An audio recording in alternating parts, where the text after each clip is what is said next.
السلام عليكم ورحمة الله وبركاته. أهلا بكم. النهاردة هنعرف ونتعلم مع بعض طريقة تغيير الباسورد واليوزر نيم في راوتر تي داتا. الراوتر ده مشهور جدا وعند معظمنا يعتبر ده من أشهر الراوترات اللي اشتغلت بيها شركة وي. طبعا معروف. أول حاجة بنعملها بنيجي بنفتح المتصفح بتاعنا، وفي معلومة لو المتصفح ما اشتغلش بنجرب متصفح تاني، لأن أوقات بعض المتصفحات ما بترضاش تشتغل عليه. بنكتب في الخانة اللي بنكتب فيها الموقع نكتب 192.168.1.1. طبعا بيفتح لنا الصفحة دي زي ما حضراتكم شايفين كده. اليوزر نيم بنكتب فيها كلمة ادمن زي ما هي مكتوبة قدامكم بالظبط. شرط اساسي ان اول حرف يكون سمول. الباسورد بيكون مكتوب في ظهر الراوتر.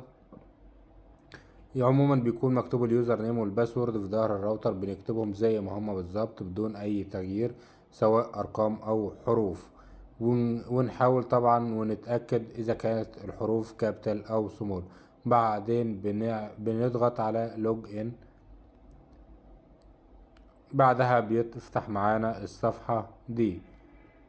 بنيجي عند كلمة بازك وبنضغط عليها. بعد ما بنضغط على كلمة بازك بنضغط على دبليو لان زي ما حضراتكم شايفين كده، يفتح معانا الصفحة دي.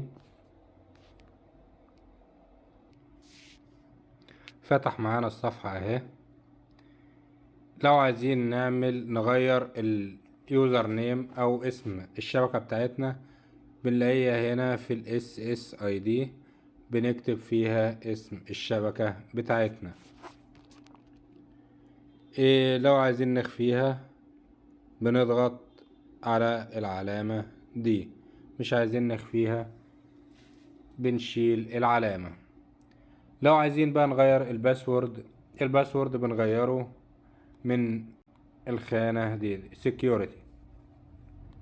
هتلاقي تحتها ال WPA shared key، بنكتب فيه أو الحروف او الارقام اللي احنا عايزينها.